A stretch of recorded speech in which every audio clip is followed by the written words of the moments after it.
Hello, नमस्कार दोस्तों।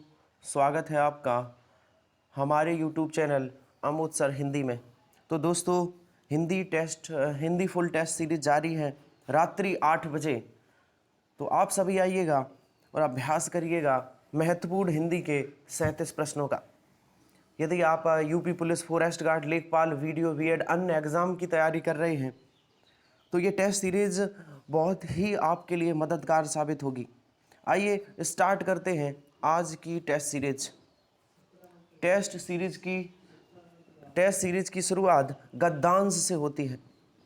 गद्यांश से शुरुआत है टेस्ट सीरीज की। आइए देखते हैं, 1 से 5 प्रश्न दिए गए हैं, पढ़कर निम्नलिखित प्रश्नों के उत्तर दीजिए। गद्यांश से, प्राचीन समय में भारत विश्व में शिक्षा और संस्कृति का प्रमुख केंद्र था।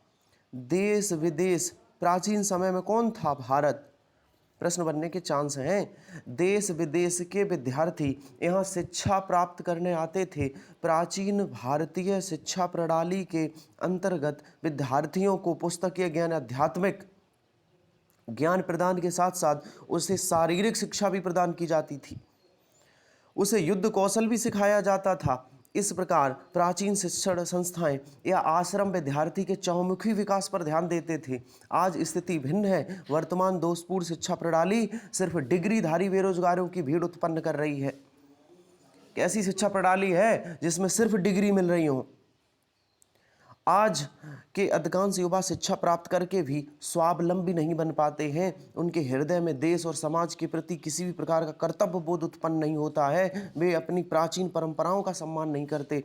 वर्तमान शिक्षा प्रणाली युवाओं में राष्ट्र गौरव की भावना उत्पन्न करने में असफल रही है।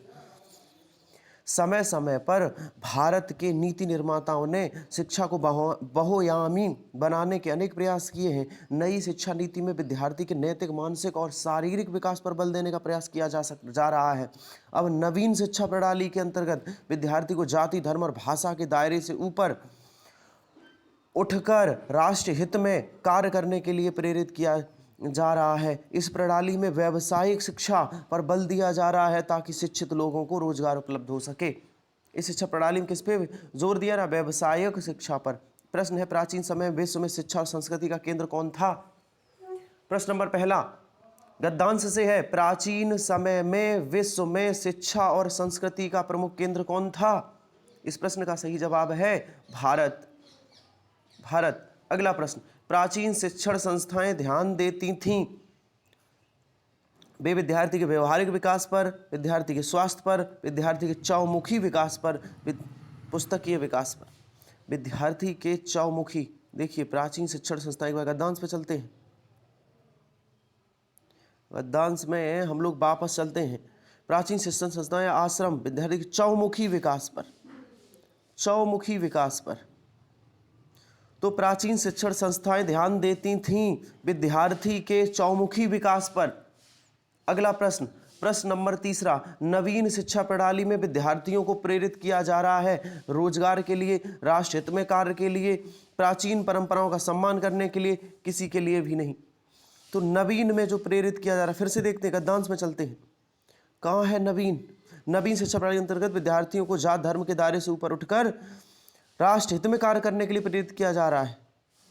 इस शिक्षा प्रणाली में व्यावसायिक शिक्षा पर बल दिया जा रहा है, राष्ट्र हित में कार्य करने के लिए प्रेरित किया जा रहा है, किसी के लिए नहीं, रोजगार पर, राष्ट्र हित में शिक्षा के लिए, राष्ट्र हित में। आंसर सही होगा बी। नवीन शिक्षा प्रणाली में विद्यार्थियों को प्रेरित किया जा रहा है राष्ट्र हित में कार्य करने के लिए। आंसर बी सही होगा। अगला प्रश्न है, नवीन शिक्षा प्रणाली में व्यवसायिक पर शिक्षा बल दिया जा रहा है ताकि, नवीन शिक्षा प्रणाली में व्यवसायिक शिक्षा पर बल दिया रहा है ताकि राष्ट्र का विकास हो सके, शिक्षकों को रोजगार मिल सके, विद्यार्थी का नैतिक, शारीरिक, मानसिक विकास हो, विद्यार्थी शिक्षा ग्रहण करने आ सके। देखो, राष्ट्र का विकास हो सके, शिक्षकों को रोजगार मिल सके, नैतिक और शारीरिक मानसिक विकास हो सके, शिक्षकों को रोजगार मिल सके। व्यावसायिक शिक्षा पर इसलिए जोर दिया जा रहा है भैया, व्यावसायिक शिक्षा पर जोर देंगे ना तो रोजगार ही तो मिलेगा, शिक्षकों को रोजगार मिल सके। आंसर बी सही है। नेक्स्ट प्रश्न, पुस्तकीय में, ये भी प्रश्न गद्यांश से संबंधित है। पुस्तकीय शब्द में प्रत्य बताइए। हमने आपसे कहा है प्रत्य शब्द के बाद में होता है और उपसर्ग शब्द से पहले। इस प्रश्न का सही जवाब है आंसर ई या प्रत्यय, सी, आंसर सी। नेक्स्ट प्रश्न, कौन सा विशेषण है, कौन सा शब्द विशेषण है, आंसर दीजिएगा, जल्दी जल्दी प्रश्न का जवाब दीजिएगा।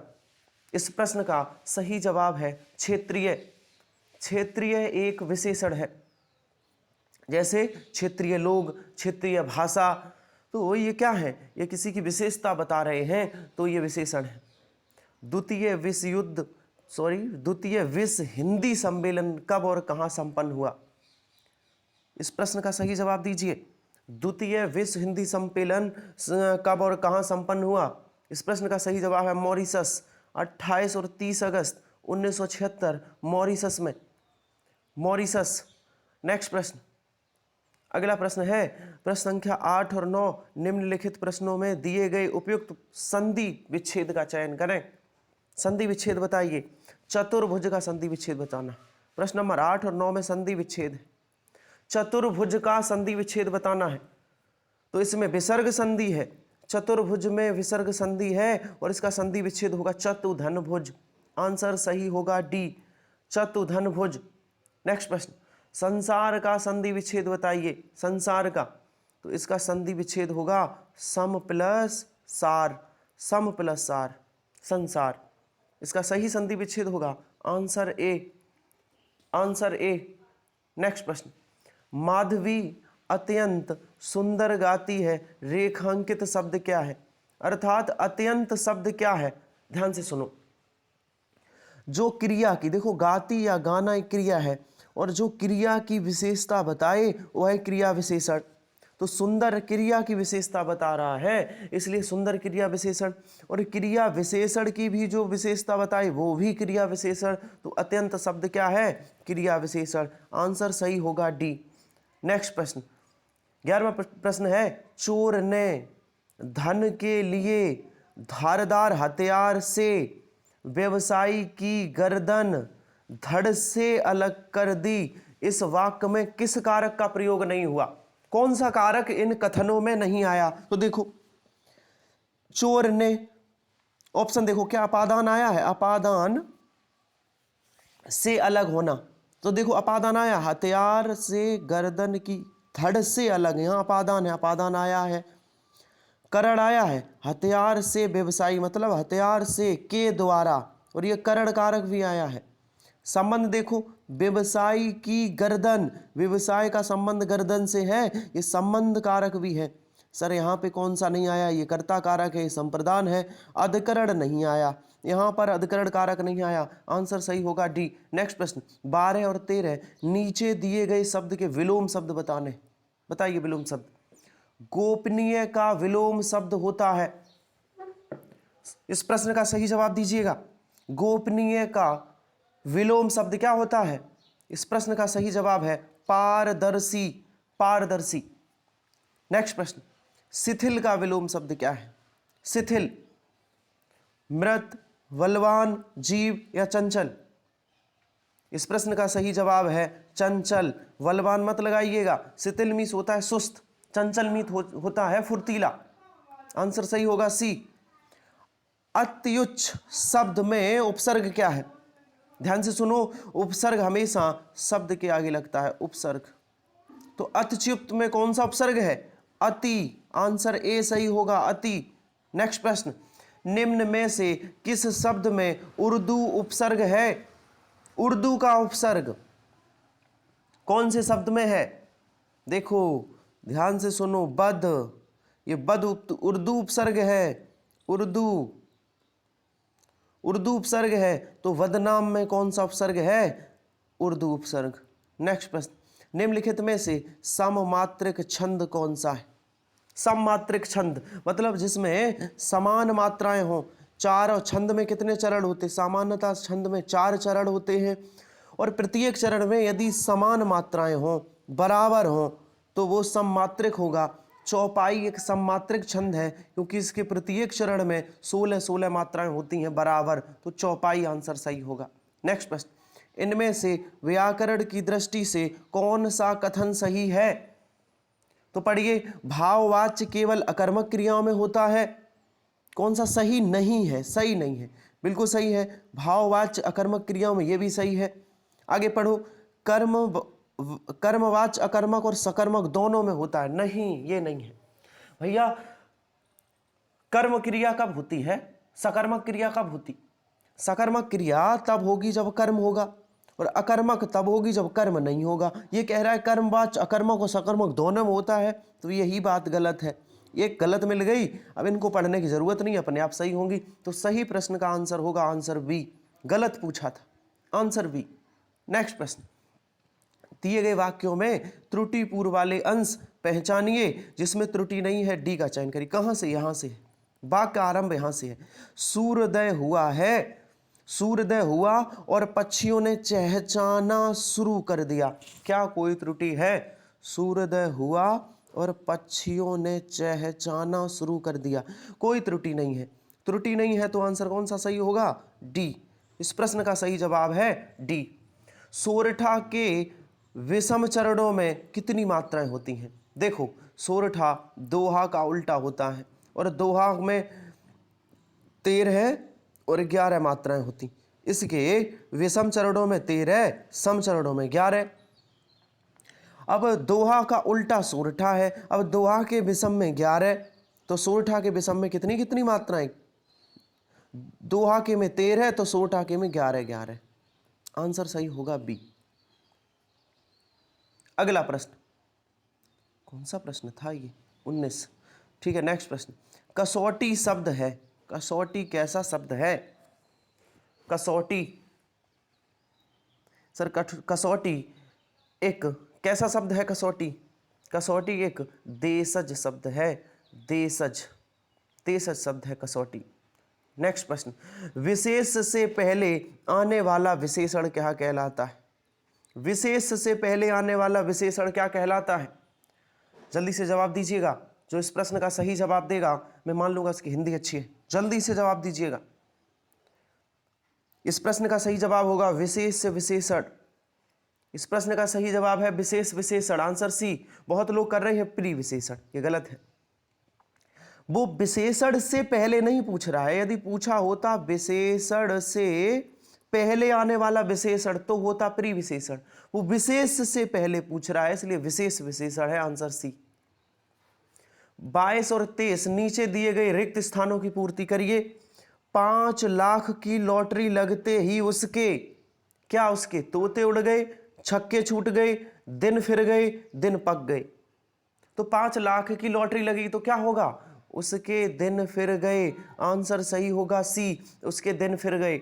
नेक्स्ट प्रश्न, उन्होंने हमें कुछ आवश्यक दिए थे। उन्होंने हमें कुछ आवश्यक क्या दिए थे? उपदेश या निर्देश? तो उपदेश नहीं होगा, आंसर सी है निर्देश। उन्होंने हमें कुछ आवश्यक निर्देश दिए थे।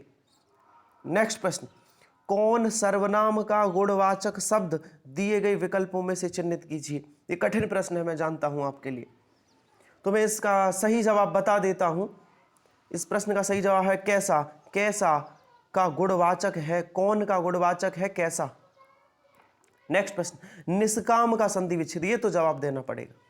निष्काम का संधि विच्छेद, मैं आपकी हिंट्स के लिए बता दूं, इसमें विसर्ग संधि है, और विसर्ग संधि है तो उसमें विसर्ग जरूर आएंगे। तो कौन सा वाला ऑप्शन सही है जिसमें विसर्ग आए हो? आंसर डी, निधन काम, निष्काम। अगला प्रश्न, दुरहु, फिर से दुरहु किस संधि का उदाहरण है? सर, इसका संधि विच्छेद होता है दुहु प्लस दु धन रू, दु धन रू, और इस दुरहु में संधि विच्छेद होगा दु धन रू, और इसका सही संधि है, ये विसर्ग किस में आते हैं? ये विसर्ग विसर्ग संधि में आते हैं, आंसर सी। नेक्स्ट प्रश्न, अहीर का तत्सम शब्द है। अहीर का तत्सम, अहीर एक तद्भव है, तो अहीर का तत्सम शब्द क्या होगा? जल्दी से जवाब दीजिएगा। अहीर का तत्सम शब्द है आभीर, आभीर, आंसर ए सही होगा। नेक्स्ट प्रश्न, सलाका का तद्भव क्या है? सलाका का तद्भव, जल्दी से जवाब दीजिएगा। सलाका का तद्भव शब्द क्या है? इस प्रश्न का सही जवाब होगा answer D, sorry answer B, सलाई। ये सलाई का तद्भव शब्द है, ये सलाका का तद्भव है सलाई और सलाई का तत्सम है सलाका, तो इस सलाका का तद्भव शब्द सलाई, आंसर वी। नेक्स्ट प्रश्न, खड़ी बोली का उद्भव हुआ है। खड़ी बोली कहां से निकली है? तो खड़ी बोली पश्चिमी हिंदी से निकली मानी जाती है। कहां से निकली मानी जाती है?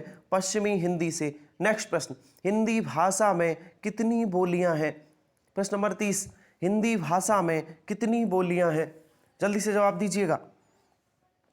हिंदी भाषा में कितनी बोलियां हैं? हिंदी भाषा में 18 बोलियां हैं। 18 बोलियां हैं, 5 उपभाषाएं हैं, 7 अपभ्रंश हैं।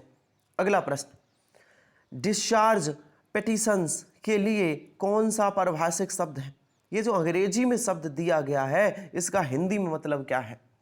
तो कौन सा वाला सही होगा? जल्दी से जवाब दीजिए। इस प्रश्न का सही जवाब होगा आंसर ए, उन्मोचन याचिका।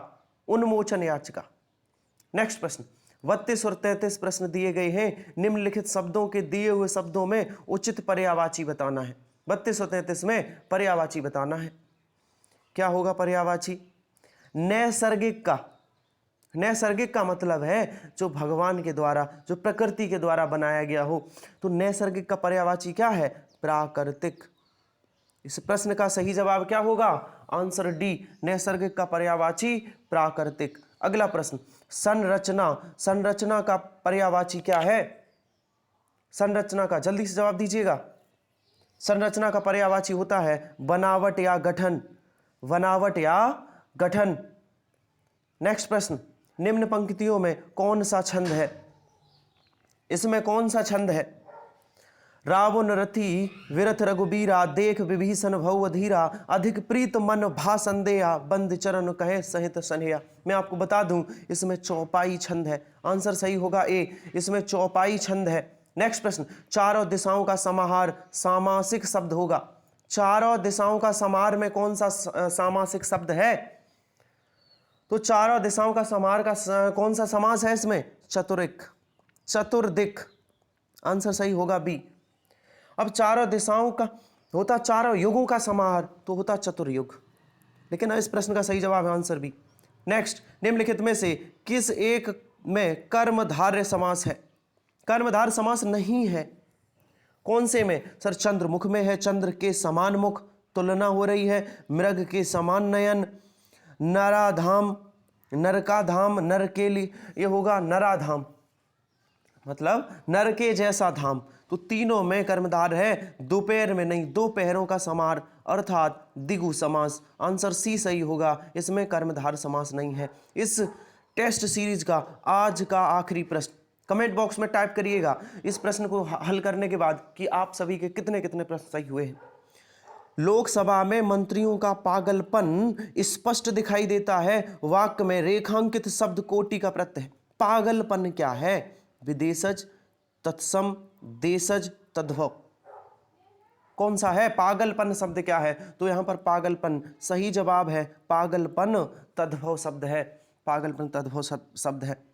तो जिन्होंने हमारे चैनल को लाइक किया है और सब्सक्राइब कर लिया है उनका बहुत बहुत धन्यवाद। जो लोग हमारे चैनल पर नए हैं वो हमारे चैनल को सब्सक्राइब कर ले, क्योंकि ये test series, Hindi test series रात्रि 8 बजे रोज आती है आपके लिए। आगामी परीक्षा में यदि आप forest guard, police, B Ed entrance, BDO, लेखपाल किसी भी एग्जाम को दे रहे हैं या देने वाले हैं भविष्य में, तो ये टेस्ट सीरीज आपके लिए काफ़ी मददगार साबित होगी।